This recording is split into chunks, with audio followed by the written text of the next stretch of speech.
Kualitas pendidikan sering dipakai sebagai ukuran kesiapan sebuah negara menghadapi masa depan. Dalam beberapa laporan global tentang kemampuan kognitif dan prestasi akademik, Cina sering berada di posisi teratas. Indonesia, di sisi lain, masih berada jauh di bawah, sekitar peringkat 100. Perbedaan ini bukan sekadar soal angka, tapi menunjukkan adanya jarak dalam sistem pendidikan yang perlu diperbaiki.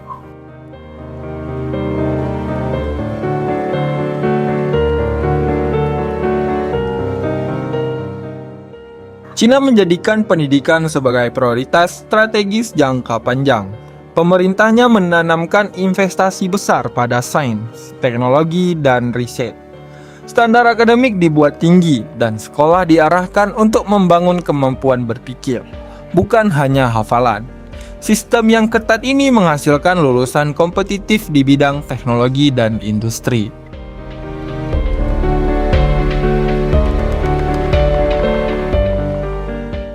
Di Indonesia, tantangan pendidikan masih cukup mendasar. Kualitas pengajaran belum merata, fasilitas di banyak daerah masih terbatas, dan perubahan kurikulum sering terjadi tanpa diikuti peningkatan kualitas implementasi. Kritik terhadap pemerintah biasanya berfokus pada soal prioritas.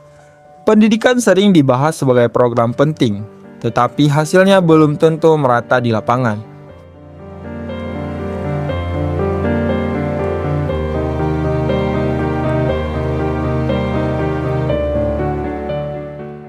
Sebagian kritik juga muncul karena pemerintah dinilai lebih menonjolkan program bantuan sosial seperti program makanan bergizi gratis dibanding pembenahan sistem pendidikan secara menyeluruh.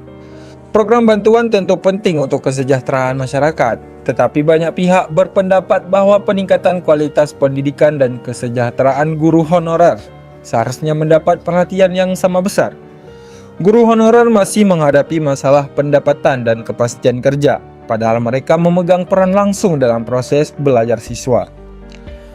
Tanpa perbaikan pada kondisi tenaga pengerjaan dan sistem pendidikan itu sendiri, berbagai program sosial beresiko hanya menjadi solusi jangka pendek tanpa menyentuh akar persoalan kualitas sumber daya manusia.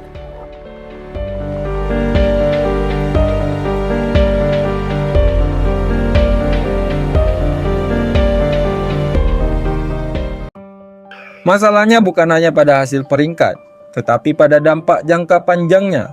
Pendidikan yang lemah akan berpengaruh langsung pada daya saing tenaga kerja, inovasi, dan pertumbuhan ekonomi. Jika pemerintah tidak mempercepat pembaikan yang menyentuh kualitas pengajaran, pemerataan akses, dan relevansi materi dengan kebutuhan zaman, Indonesia beresiko tertinggal dalam persaingan global. Perubahan yang dibutuhkan bukan sekedar program jangka pendek, melainkan arah kebijakan yang konsisten dan fokus pada peningkatan kualitas sumber daya manusia.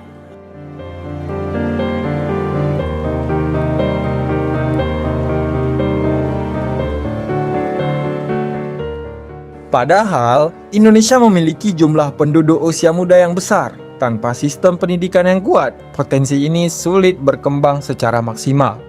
Perbandingan dengan Cina seharusnya dilihat sebagai bahan evaluasi, bukan sekedar perbandingan angka. Negara yang konsisten memperkuat pendidikan biasanya lebih siap menghadapi persaingan global.